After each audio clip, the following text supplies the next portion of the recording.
Initiating System 1.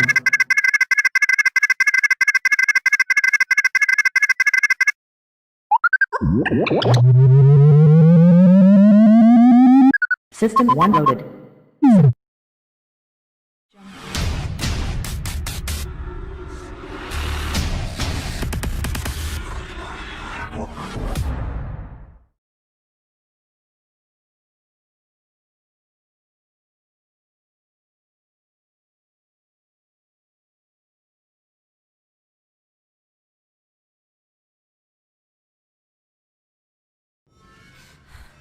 The GoreCast is brought to you by American Horrors, the greatest uncut horror channel in the world. 24 hours a day, 7 days a week, all horror. As well as the Station of Decapitation Without Your Head. America's longest running horror channel, www.withoutyourhead.com. The following program is rated TV MAL. It contains strong language and is intended only for mature audiences. Viewer discretion advised.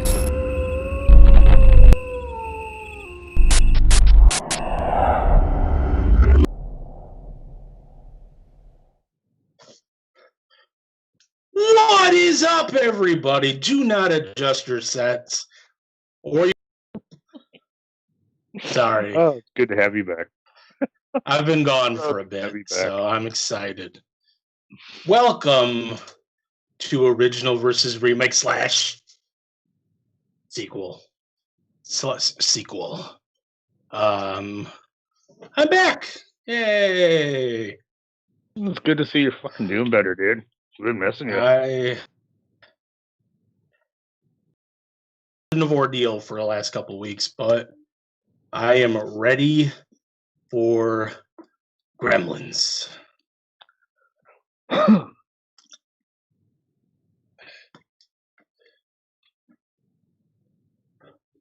But I want to say hey to Bree and Giz in the chat. Welcome.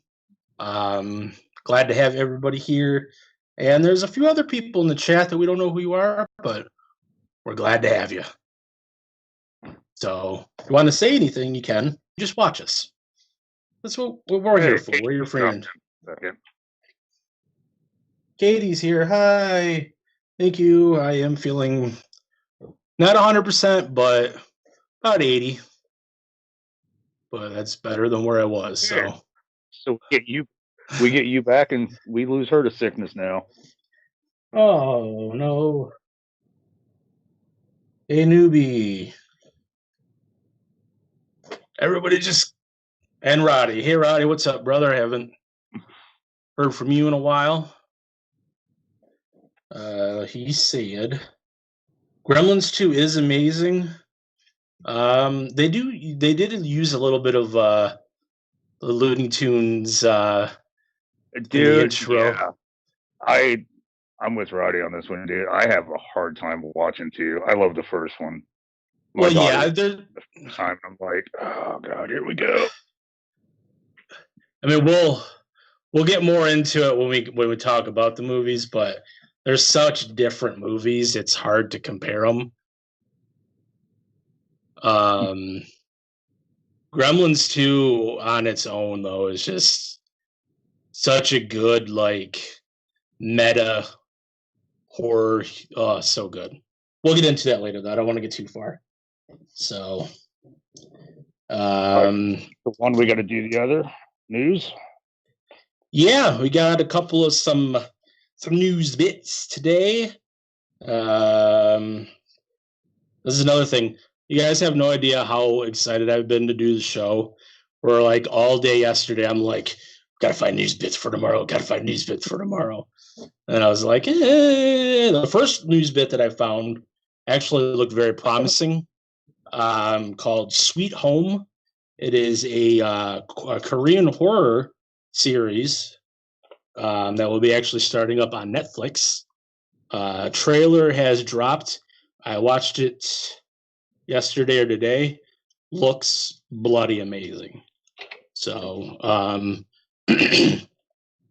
sorry. The Korean horror series unleashes insane-looking monster pandemic in Sweet Home as humans turn into savage monsters and wreak terror, one troubled teen and his neighbors fight to survive and to hold on to their humanity. With the release date of December 18th. So in about week and a half. I watched the trailer yesterday and some really great visuals. So definitely. Wait. Hey, baby cakes from the man behind production.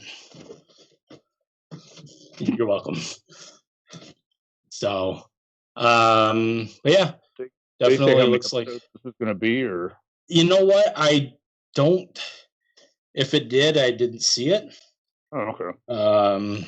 I mean, fuck, it's going to be out here in a second, so it doesn't really matter. I was just curious. Yeah, I don't think it said, but I'm not 100% sure. I think it also said it was being released weekly as opposed to all at once. Dude, I hate that but shit. I could be wrong. I know. The curses of normal TV series syndrome. No, you know, man, like I got used to it back in the day. I finally joined the whole binge crew, and then all of a sudden, what was it? What was it? I think it was The Boys on Amazon, where they were dropping like one a week or something. Mandalorian does the same thing on Disney Plus. I was gonna say in The Mandalorian, and it is so fucking hard for me because I don't want that episode to episode shit. So like I haven't seen any of season 2 of The Boys, Mandalorian, and like I'm trying so hard to like not read or talk to people. It's killing me. But I want to have like enough episodes to be able to just sit there and like possibly binge out, maybe not the whole season, but at least get a few.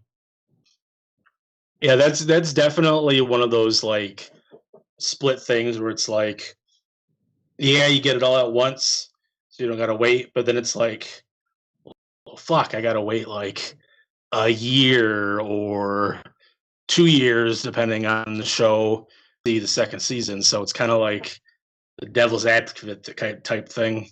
Right. And yeah, right. The Boys, I am digging the shit out of it, dude. Like I said, I can't wait to get on to season 2, but I just wanted some stuff to build up. I still haven't seen that yet. I've heard a lot about it. I said I dug it, dude. It's definitely worth checking out. Like, I don't know. First episode back, and I haven't seen something. There we go. Now we're on the right path. Yep. So, but yeah, like I said, the trailer looked really good. Yep, December 18th, which I don't know exactly what day that is, but it's soon. Today's the 6th, I believe, or no, today's the 8th. 18th. It's next Friday. Okay, so a week from Friday. Oh. Thank you so much, Giz. That is awesome. Always count on Giz. So, but yeah, so about a week from Friday, we got the Korean horror series Sweet Home. Highly suggest checking the trailer out. It looks, like I said, looks really good. So nice. Next up for the news, they definitely gonna have to like fill their slots with all the shit they lose. Yeah. So if I get a little winded sometimes, or if I get stopped for a second, just bear with me. Like I said, I'm still recovering. So, but next up we have another TV series. The Stand is getting ready to be released on CBS All Access. This is another one that's going to be a weekly thing as opposed to all at once. This one is 9 episodes. That one I know for sure I saw. And it starts on CBS All Access December 17th. So the day before the film that we were just talking about. The Stand was that I know obviously Stephen King. Was that a TV movie like? Okay. Yeah. Okay. Sometimes with him, with his lesser known ones, I can't remember. Right. If Like, it was- because he had. I see. I thought it was another like big one, like this, like it was where they did like 3 or 4 days. no, it was a two-part. If Was it? that's the Okay. case, yeah. Was I it? just remember because it was like The Stand, The Lake Lears. It Yeah. seemed like there were 3 or 4 movies that came out TV movie wise. And what was that other one? It was something like go into a gift shop or go into a store. Oh, Needful Things. I think that one. Yeah. I think that one also made it. So I want to say there was like the 3 or 4 of them that did the whole like couple days back to back miniseries thing. Yeah, it's hard to track a lot of those ones. 4-part miniseries. Yay! I remember. But so some new character images have been released. The series will bring to life King's vision of a world decimated by plague and embroiled in elemental struggle between good and evil. The fate of mankind rests on the frail shoulders of the 108-year-old Mother Abigail and a handful of survivors. Their worst nightmares are embodied in a man with a lethal smile and unspeakable powers. I will admit, I've been kind of curious since they started talking about this shit because, at least when they did it, they switched over to a movie, and tried to do something different. So I'm kind of curious how different this is going to be, doing the same kind of style TV movie versus TV movie. It's also that like you got 18 bajillion streaming services now, where it's like Like we're all trying to get our like we're all trying to get our fucking food going here. So Everybody's and I know trying to figure out how to CBS All stick Access out. has had it's still fairly new, I think. So like I know they had is it Picard or some kind of Star Trek series? They had done Picard, and then there was another one like Discovery. Yeah, because it's like supposed to be like the prequel to all of it or some shit. yeah. So, like I'll give it to them. They're definitely trying to do they're definitely trying to find that shit to kind of hook everybody. But as much as I like Star Trek, it was that whole like okay, like they haven't really put anything on there to like seriously hook me as a. I haven't I was never really a big Star Trek fan. The only ones that I really kind of like were the more recent movies, like the remakes or whatever you want to call them, with one of the Chris Pine or whoever. Oh yeah. They had the little trilogy. Right. Those are the only ones that I kind of enjoyed. Other than that, I'm just like Star Trek sucks. So no, I grew up with like watching William Shatner and shit. So like I'm a fan of Star Trek and shit. I've not definitely caught on to like each and every fucking spinoff they had and shit. But Giz says that Picard is awesome, Discovery is bollocks.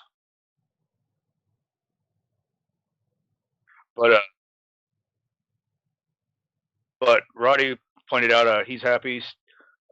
Stephen King is directly involved in the script of The Stand. He has wrote new stuff previously not in the book or previous series. I didn't hear about that. Okay, so there might actually be like somewhat hope. Some change up, and it's just like it's a weird concept to me to like TV movie versus TV movie like. So normally the natural transition is to go into an actual movie.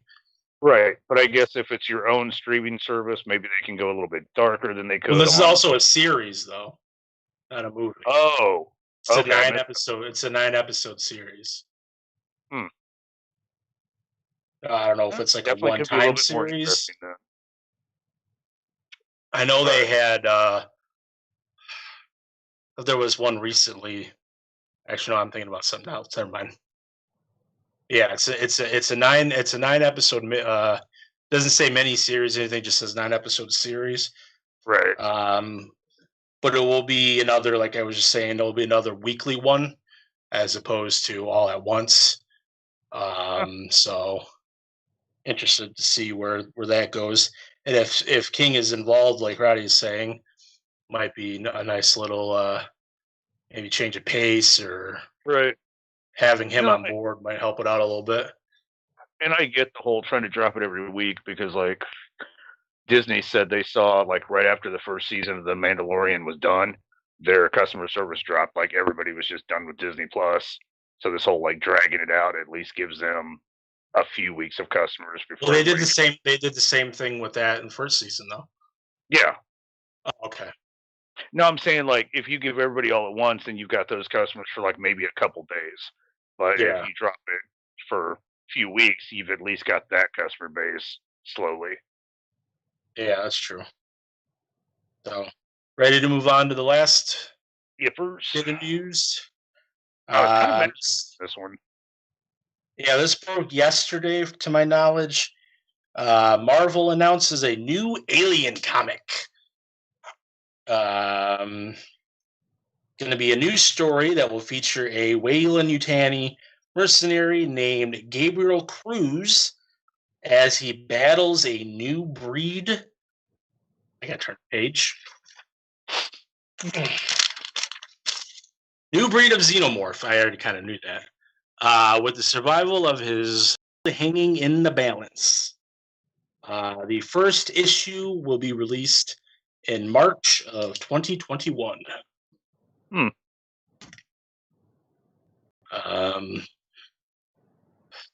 I don't know where Marvel can go with an Alien comic. I mean, yeah. I mean, and that's not where I meant. Like, I meant like tone and like I don't know how much they're allowed to go pushing the envelope. Yeah, but it's a comic though, man. I mean, like they have the ability if you've got a good enough writer to go all over the fucking place, you know.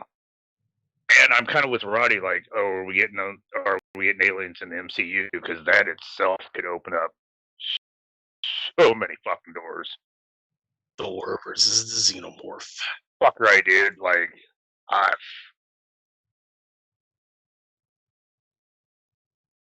it's true. It's true. You know, but I just mean like in general, like that could really open up like a lot of interesting miniseries reads, shit like that. You know, fucking Incredible Hulk splash lands on one of the wrong planets. Oh, you know, it would be very interesting. Yeah. I mean, Aliens has been doing fairly well in comics for like what, decades now. I know they've had like the Alien versus Predator run and shit like that. So right. That's why I'm interested to see where Marvel is able to take it, what direction they can take it. Right. Like you said, I know it's comics, but then again, it's Marvel, so it's not like an independent comic that is like, well, we don't give a shit about, you know, some of the content, stuff like that. Marvel's got to kind of but I mean, like, think about things. Yeah, no, that's true. But you also think about it though. Now, Disney is going to make sure whatever direction they go, it's like multitask. So if they go this way in a comic, they've got ideas for what they would like to do over here later on down the road, be a TV Yeah, show. it's definitely could be something that can parameter where people's interests are and potential future movies through whatever it's called. I don't know if it's technically still Disney or is it still called 20th Fox shit. I don't know. Right. And like is brought up, yeah, they do have the brood, but I mean, like that in itself could be a brood versus xenomorph. Like, you never know. Like, there's always a possibility of some interesting shit. Yeah. So, well, yeah. So, like I said, the first issue should be coming out sometime in March of 2021. So it was definitely something to catch out in the next couple of months. So, but that should do it for the news. All right. So we're ready to move on to movie time. Movie time, movie time, movie time. I have been looking forward to doing this episode for multiple weeks now. I'm happy that my body has finally decided to agree with me and then made me at least good enough to attempt to do the episode. Yeah, dude, I was getting Um, kind of worried you were gonna have to like phone it in and just put a picture of you up and just like lay in your bed. Oh, Like, by the way, I did watch that episode. I did not appreciate the stuff.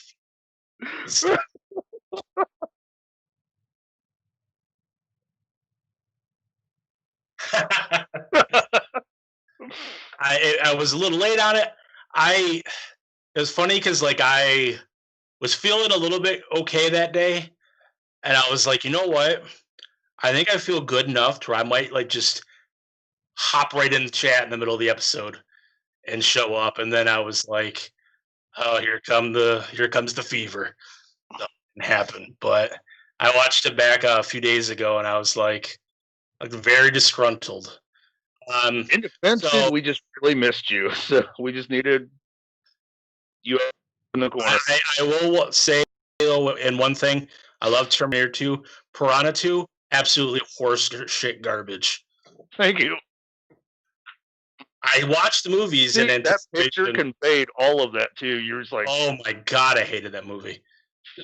So, but that's my quick thoughts on that episode because I was looking forward to that episode too because I was kind of like I need to work Terminator 2 into an episode, and that I didn't get to do. So, but I get to do this. But now you managed to work Terminator 2 and Gremlins in together. So there you go. boss level. So Gremlins, the 1984 Steven Spielberg, Joe Dante classic. Probably my favorite movie as a kid. One that I remember watching multiple times. At the time, I don't know if I watched it as a Christmas movie. I do now. Yeah. When it first came out, I don't know if I wouldn't say connected the dots because I was young and naive. Right. If you haven't seen it, first thing, you're crazy. And two, Gremlins follows Bill Peltzer, who receives a, let's say, exotic pet from his father during Christmas time that he kind of gets illegally, even though Yeah, like that was some shady shit. Like that. No, I'm not gonna sell it to you. Hey, guy, meet me in the back alley. yeah, What my grandfather doesn't know won't kill him. or ignite because Right. if you guys don't know the rules and what ends up happening. So Billy gets the little Gizmo and is told about these three rules. One, does not like bright lights, especially sunlight. Sunlight will kill him. Two, do not get it wet. Let it Pretty have the simple. water to drink. Don't give it a bath. And three, most importantly, do not feed it after midnight. Okay, Because- so like how you just like you take a rule and you're like, oh, okay, cool. My daughter did. We watched the sequel last night. And she was like, so like, what's after midnight? And I could not, for the life of me, figure out what she was asking. She was like, well, I mean, like technically, aren't we always like after? I was like, dude, you were putting way too much thought in this fucking movie. Just let it fucking flow, bro. We have little green things jumping all over shit. Just laugh and enjoy it. Yes. Billy and Gizmo seem to, start bonding and everything. And then a young Corey Feldman comes and fucks everything up. As always, Oh, leave fuck it to Corey Corey. Feldman. Whole town. He- Thank you, bro. He just knocks some water on Gizmo, and things start popping out of his back. and we get, he goes, what, 5 more? Oh shit. 4 or 5. And one of them has an awesome stripe. I want to say 5. Yeah, I think it was 5. Because if I remember correctly, when they were laying in that box, it seemed like it was an odd number. So yeah. And we had, like I said, we had a cool one with a little cool stripe on his head. He's the leader. They just they don't act like Gizmo. They're more rambunctious. They're hanging dogs from fucking Christmas lights out the outside, which I don't know how that happens. Not in like the deadly, like, haha, we just killed your fucking dog. Just like somehow he's tangled up and just like whining. Like Billy's like, "The fuck's that sound?" And the dog's like, "Hey, bro, Yeah. what the fuck?" Don't know how they had the strength to do that, or even with the 5 of them, like to be able to stand on shoulder to shoulder, how to get that big bastard up there was beyond me, dude. Yeah. They were definitely some fucking demon children. Yes.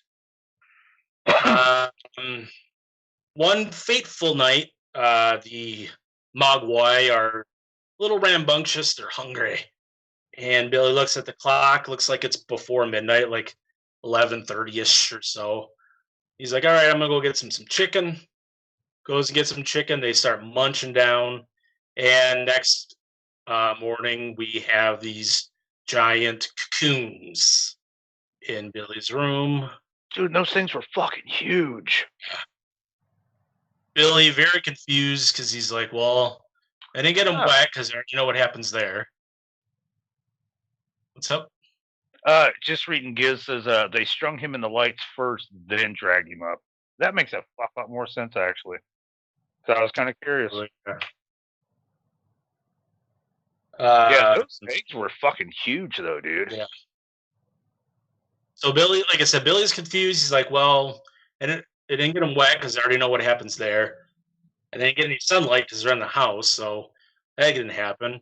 He's like, well, I fed him, but... And then he goes to the clock and pulls the clock, and it looks like it's been chewed to where the clock stops, or had stopped. And Billy probably fed the Gremlins after midnight. Well, not probably, he did. Yeah. So, shame on you, Billy Peltzer. I feel like you got like 3 fucking rules. Your ass gets fed at like 5 o'clock. That's it.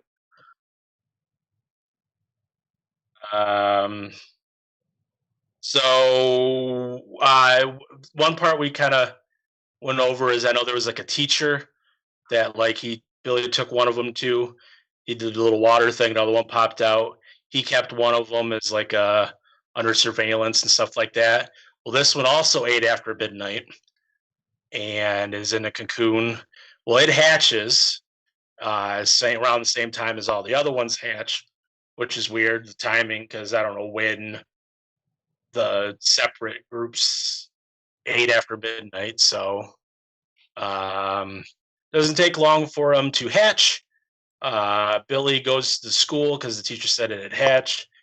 And then Billy shows up to find the teacher underneath the desk with a needle in his ass. Yeah. Right in the buttocks. So he goes to call the police or call somebody. Gremlin scratches him. He goes to the medical thing. This is our first glimpse of the Gremlin in Gremlin form.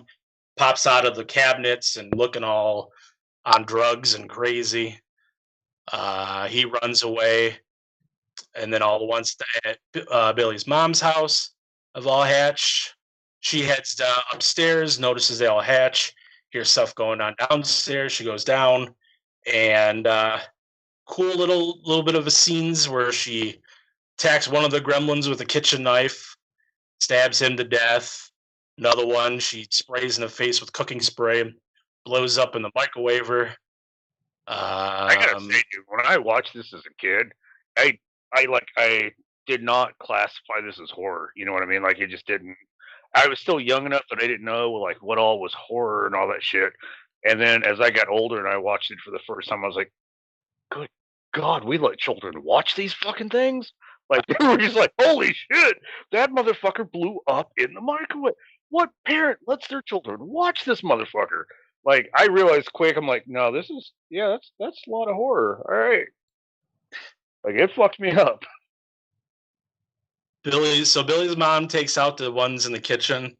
She goes to the living room. There's one awesome scene or visual where the ones in the Christmas tree, all the bulbs go out, but all you see the two eyes, and then he attacks her from the tree. Billy ends up showing up. The gremlin's choking his mom out. Billy comes with the sword, chops his head off, and we're left with Stripe blowing his nose on the curtains. And he makes a run for it. Billy chases after him, goes to a local YMCA. Stripe jumps into the water, and all hell is about to break loose. Because Yeah, it was like right up to that moment, it was like a fun chaos. Yeah, we had a couple of them. It's manageable. Right. Not anymore. Yeah. No, you saw him after, like he puckered up. He's like, oh, this is gonna fucking hurt. Yep. After that, we see Stripe and his army of gremlins start storming from down the street. They attack Mrs. Deagle in her little sweet chair. She goes flying up the chair out the window. One of my favorite words. Deagle, Deagle, Deagle, Deagle. Went warp speed. One of the ladies that deserved her demise. We have Billy ends up showing up to the sheriff's office. That's so sheriff and his little deputy guy. Those guys are hilarious. He's like, "Did your father always give you vicious little monsters as presents?" And they start getting phone calls of just chaos happening around town. They go to investigate.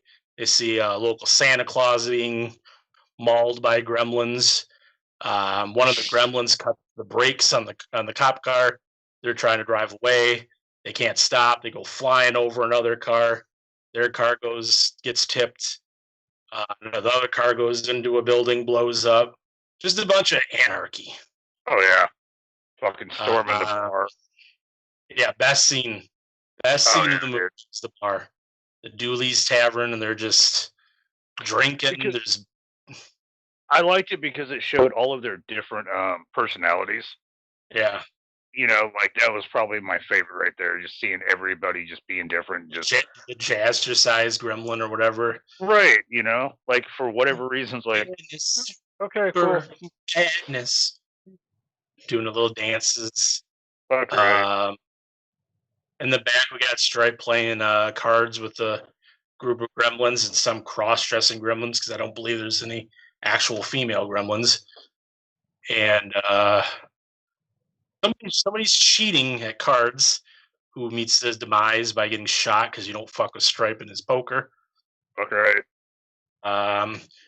Character I kind of haven't mentioned yet is Katie, the love interest of Bill Peltzer.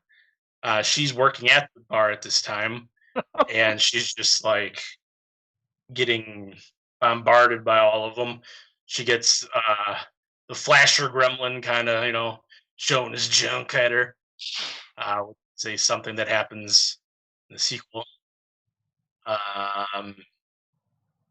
She has enough. She finds a camera, starts taking pictures of them, which is bright light, so it's kind of, disabling a few of them, but not all of them. One of them shows up. He's got like a ski mask on, got a gun. He goes to shoot her, misses. Billy shows up with the headlights coming through, blinding a whole bunch of them. She's able to make their escape. Then they go to the bank or something. I forgot where they kind of hide out. And she tells one of the most depressing stories in movies. That was also kind of spoofed in the sequel. It's bad because she is not a fucking fan of Christmas. Really tragic family thing, so she's not a fan. And now she's got this to add to the fucking books. Yeah, her father, dressed up as Santa Claus one year and was going to go down the chimney and slipped, broke his neck, and died. And I found out there was no Santa Claus. Took them a few to find him. Yeah. So after that very depressing story, they leave the building bank. I can't remember where it was, and they notice the whole town is empty. Are fires everywhere. Everything's destroyed. We find out all the Gremlins are in the movie theater, and they're watching Snow White and the Seven Dwarfs. I don't know how much I can sing before and get a copyright strike. But yeah, somehow all of them are in the theater. Stripe is very obsessed with getting food. One of the other ones is obsessed with milk duds. Stripe leaves, as all the rest of them are watching the movie. And Billy, Kate, and Gizmo.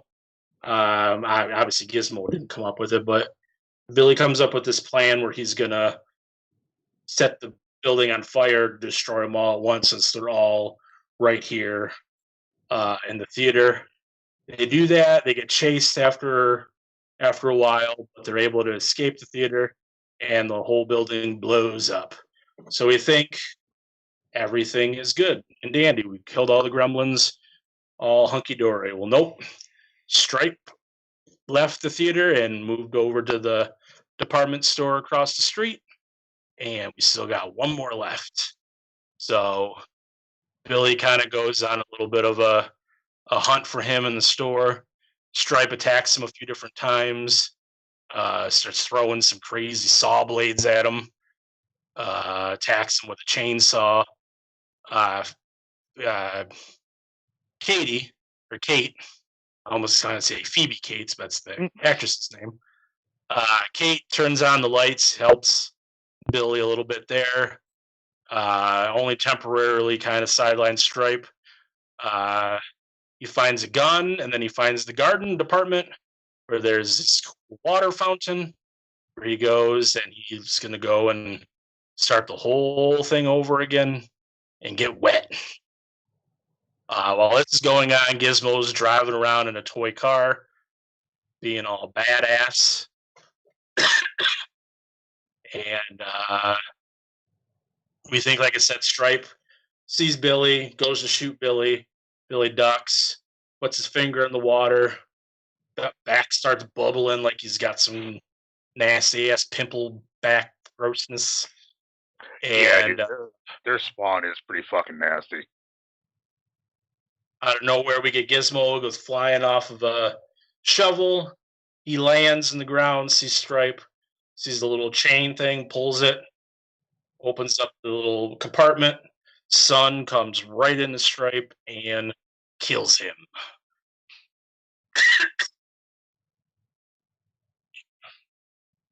Might have to take it for a second, Carter, because I gotta. Man, like, I dug this. It had such an amazing fucking cast.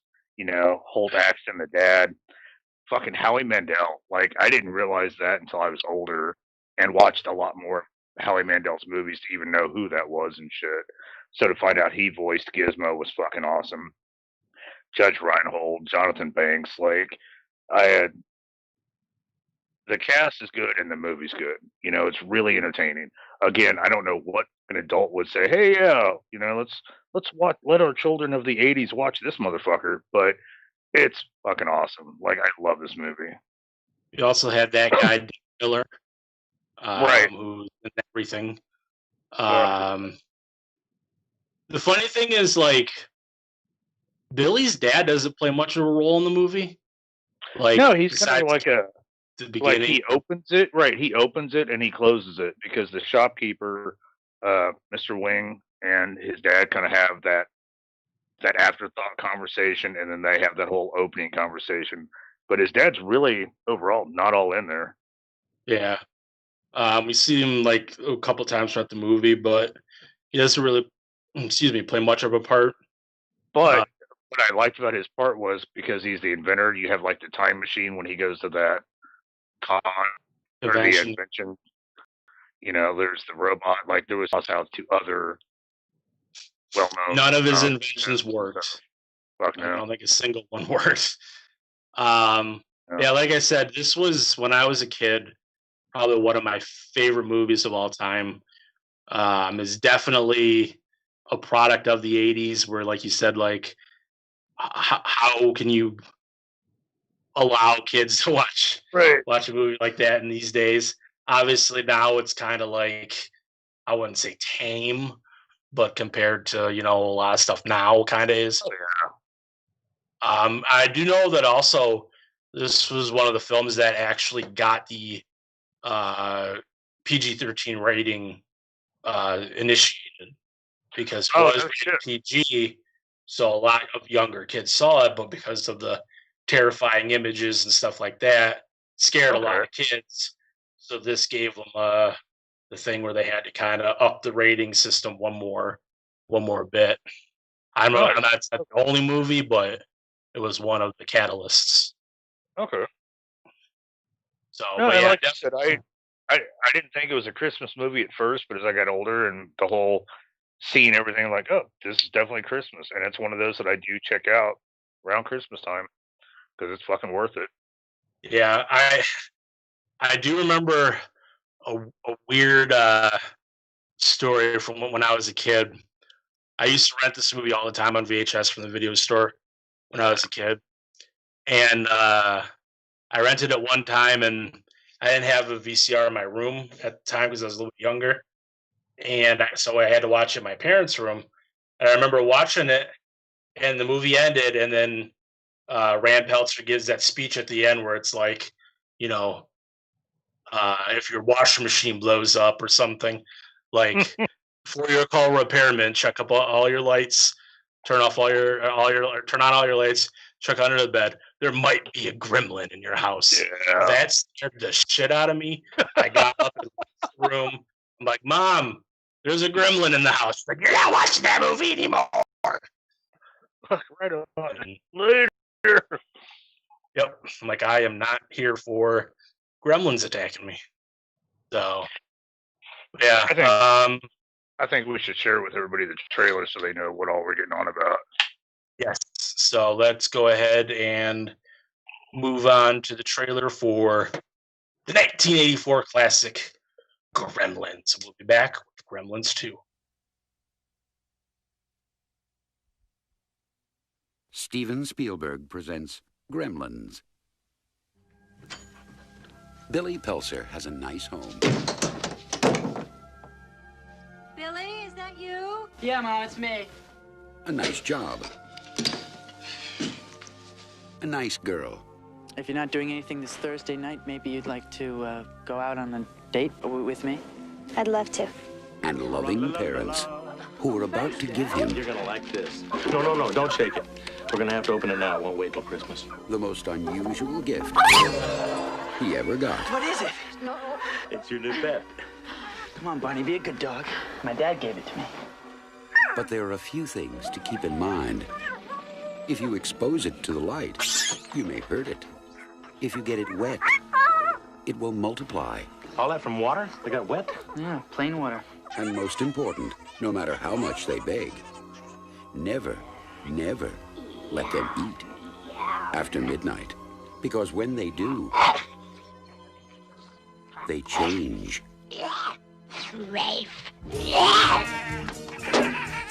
They become clever, mischievous, What's going on here? and dangerous. Gremlins, huh? Little monsters. Right. Hundreds of them. Well, I don't know, maybe thousands. They've been here too. Billy, what are these things? Where do they come from? Look, I know it sounds crazy, I know. But in a few hours, you're gonna have a major disaster on your hands.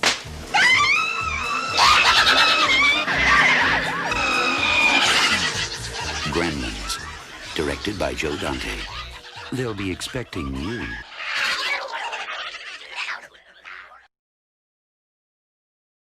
Welcome back. That was the trailer for Gremlins, released in 1984, starring Zach Galligan, I think how you say his name. Yeah, and Phoebe Cates. Phoebe Cates, and a whole bunch of other people. So, it's now time to move on to the second film, which is a lot different than the original. Oh Christ, dude. So we got Gremlins 2, the new batch. It came out in 1990. The first one was considered like a horror comedy. This one's considered a comedy fantasy, and that's not a fucking lie. Like, you have it's pretty much the same fucking movie, man. Like, Gizmo gets loose. It's a little sadder. We've got the shop owner dying. Um, we've got the big mogul that wants to rebuild the block, so they're tearing down the old man's shop. Gizmo gets loose, gets caught, and taken to this new building that's kind of it's new, still has its bugs, so they're kind of working it out. So like the elevators don't work, doors don't open. But they've got a random science team on the floor that like you can just kind of rent out space, right? So they've got all their shit up there that they're fucking with. I will say it kind of quickly moves though because like building drops, Gizmo gets caught. Billy realizes Gizmo's in the building, frees him, and he's like, "All right, dude, I'll take you home tonight.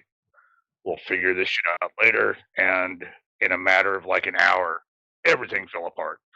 Gizmo's loose in the building, gets hit with water. We've got the furry little Mogwais that are, Jesus Christ, so fucking stupid in this one. It this one's so much more like there was humor in the last one.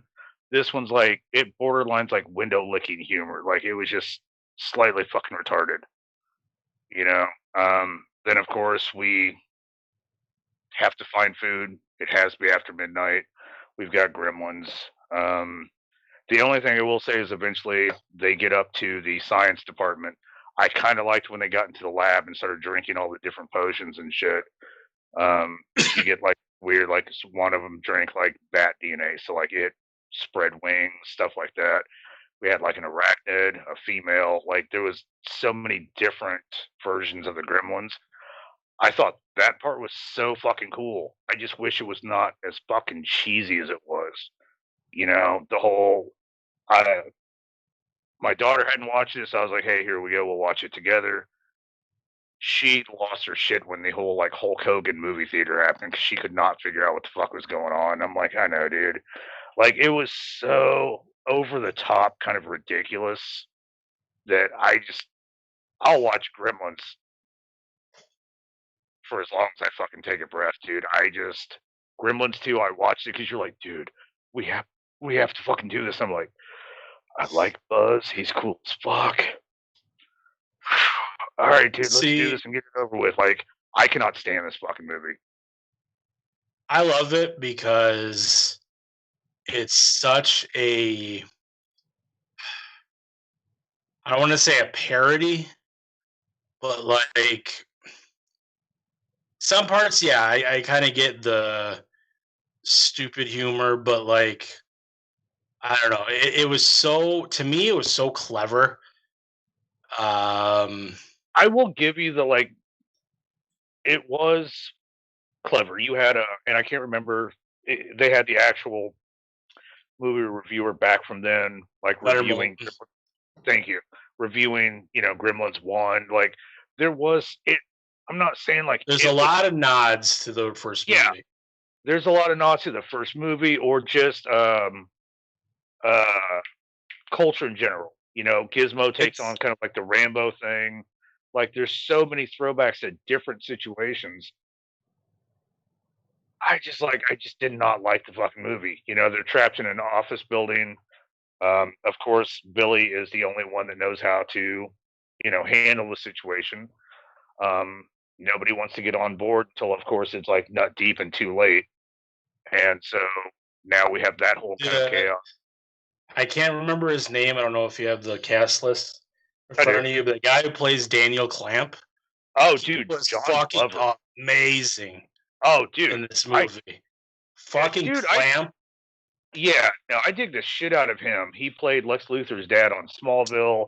He's done so many amazing fucking characters. He's an amazing actor. He was such like Oh shit! The director in Scrooge with Bill Murray. He played such a, I don't know if I want to say airhead, but just like about how everything, but he thinks he's such the center of the universe, obviously, because it's his building and everything like that. But just the way that he like just, developer safe city and like just, I don't know, I just loved him in this movie. I thought all the actors did a great job in this movie. Well, and it's been so long since I've watched it, I forgot fucking Christopher Lee was in this motherfucker. Yeah, Christopher Lee was like the head. When he turned around, I was like, oh, "Okay, shit, all right." And the best part not is enough to save the movie. Like he like gets the delivery, and he's like, "I was supposed to get malaria," or something like that, and just the dialogue. I don't know. I like there are some of the humor is dumb, but some of the other dialogue is just spot on. Now, I'm also a fan of Robert Ricardo. He was the guy that was constantly trying to keep things in order. Okay. You saw him in like fucking oh god, what was that? Dennis Quaid, Martin Short, Inner Space. Yeah, I don't know. I'm sorry, Spaces?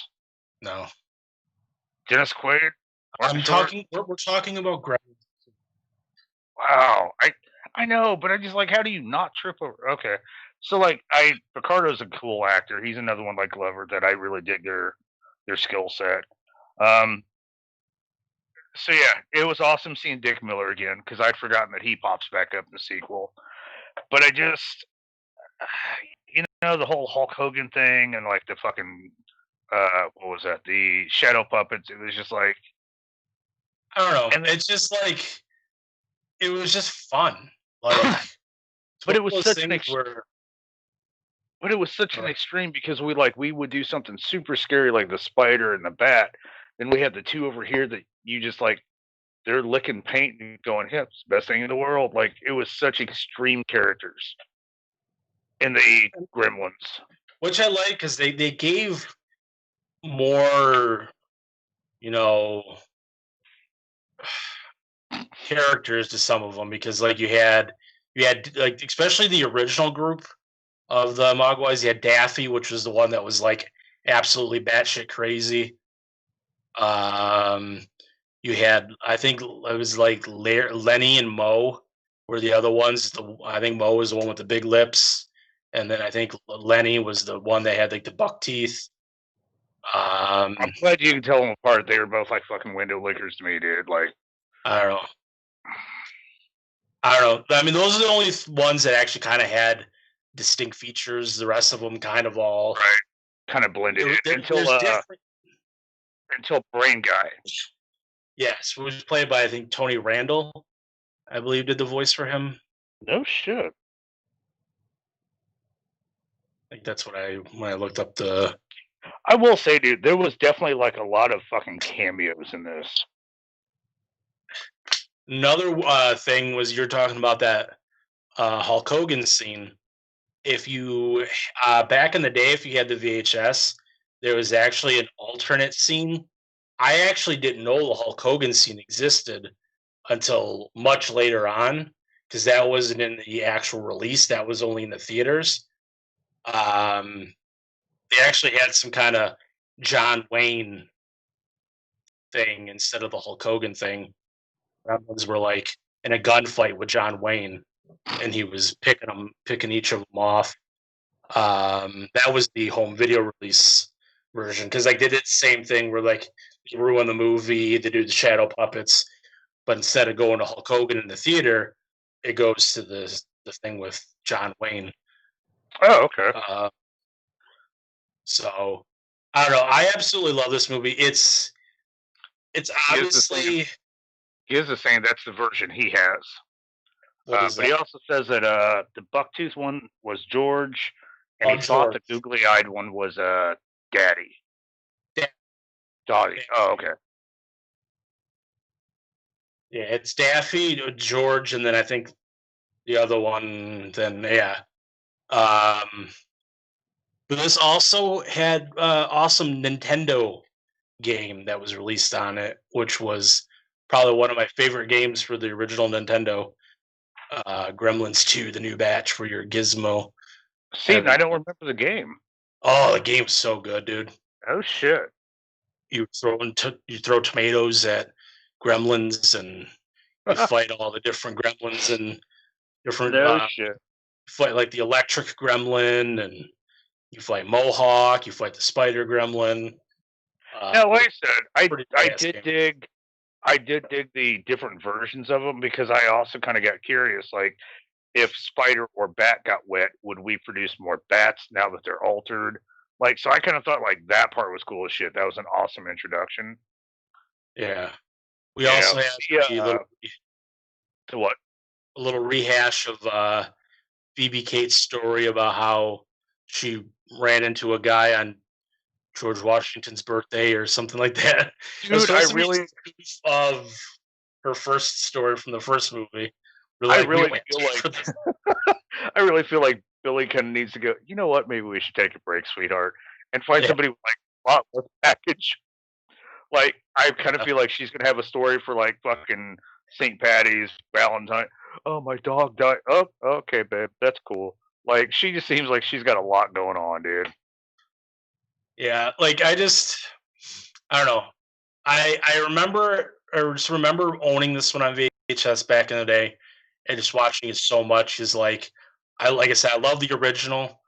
I just loved the weird meta type sequel where, like you said, it is obviously a follow up from the first one, but there's so many like inside nods that normally you don't see in a movie. Right. Now I will say, like this one kept its PG-13 rating, and it lost its horror label. But there's still kind of like there's still like that creepiness. Like, you still got those fuckers melting. Like, they definitely still kind of threw that whole kind of creepiness into the sequel. And how could you hate? Start spreading the news. Okay, I'm leaving today. I cannot believe you brought that up. I liked it. I liked it. New York, yes, sir. These vagabond shoes. I even like the fact that they were like, "Are they breaking into a musical?" And I was like, "Don't smile." But how did you not love the fucking Dracula? Okay. Oh, he was so great. I liked him as an actor. Just like the part was just kind of like, meh.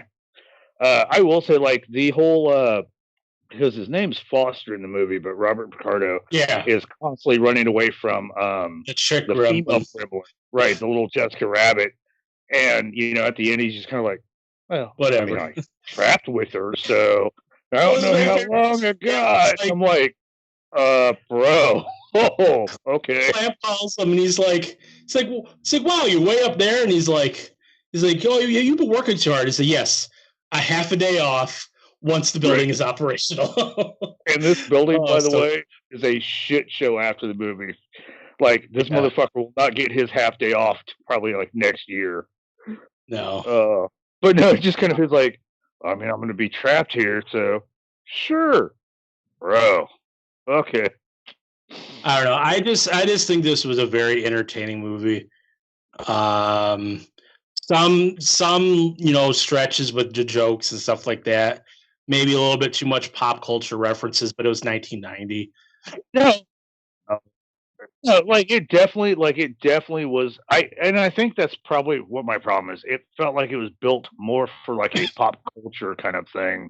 Like, this would have been like a cool documentary almost than like a entertaining movie.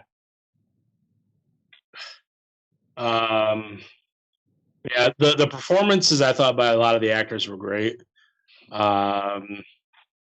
It's a very speedy movie. It's not anything that's kind of like, oh, this is still on. It does what it does. It's Gremlins. Yeah, and I mean, like, once you've seen the first one, the second one is really just short and sweet. We don't really, stray from the point of just trying to stop them before they leave the building.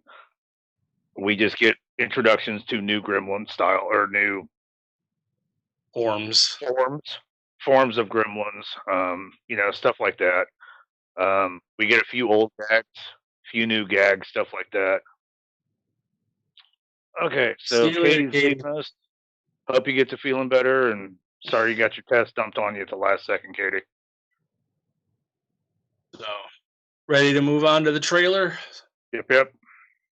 So we are going to do the trailer for Gremlins 2. Wasn't sure if he's ready yet. Go time.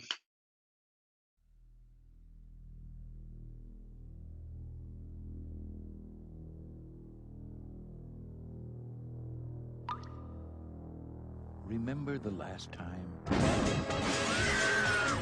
We told you not to feed them after midnight. We told you to keep them away from the light. And the most important warning of all, we told you to never, ever get them wet. You didn't listen.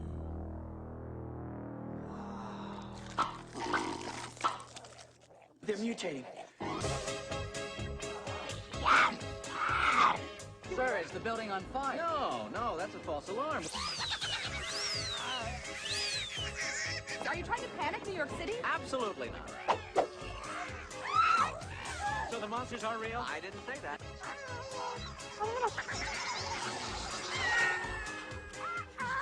Gremlins 2.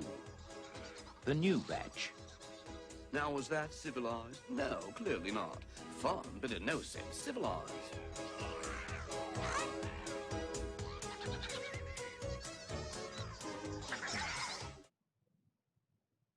And we are back. That was the trailer for Gremlins 2. Check it out one time, won't you? Love that movie. Huh?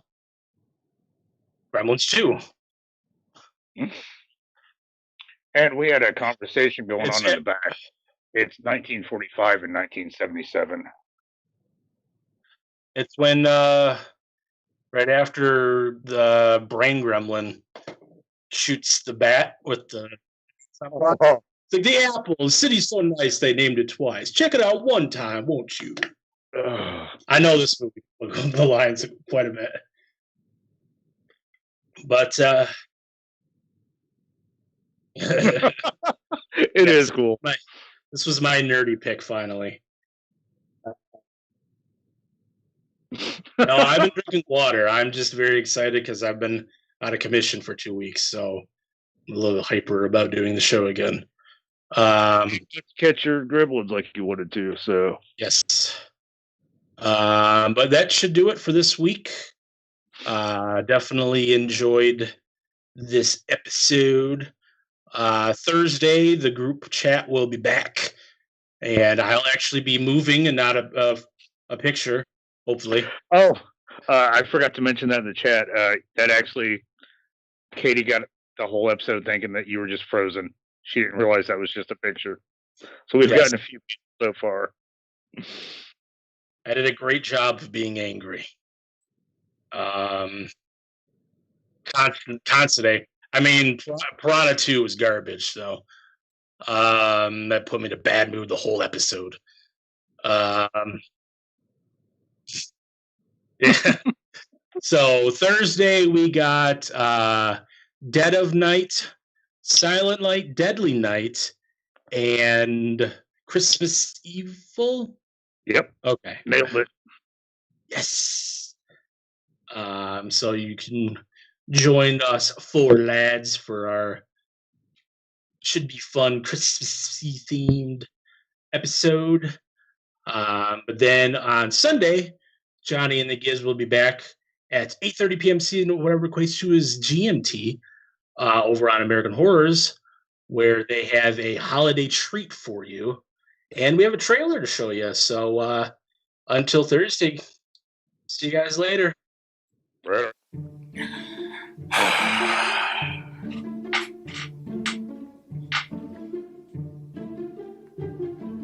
What the fuck are you doing? Ah, what? You look like Biker Santa. Yeah, it's Christmas. It's not Christmas, it's fucking December. Yeah, 30 days of Christmas. It's the 12 days of Christmas. Are you sure?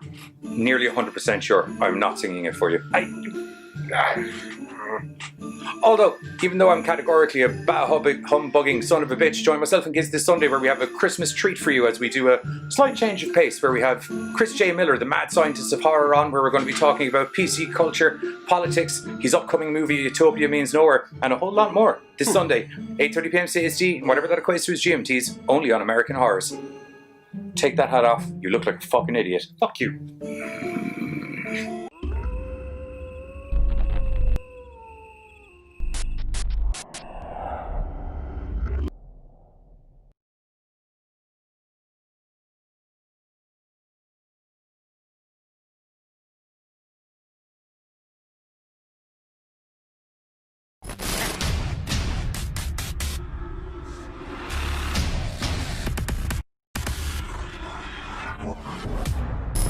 Don't forget, if you enjoy our Madcap GoreCast horror hijinks, we stream 3 nights a week over on YouTube, Mondays, Thursdays, and Sundays, where you can see a little bit of this. Turd spoon, god damn, I knew there was something I wanted to bring up in the... God damn, I don't know what a fucking turd spoon is, but I'm mad to...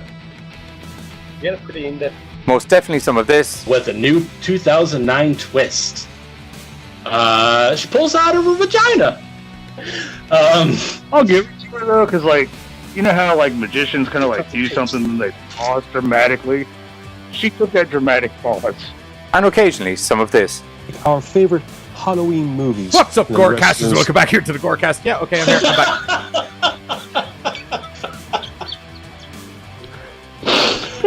back.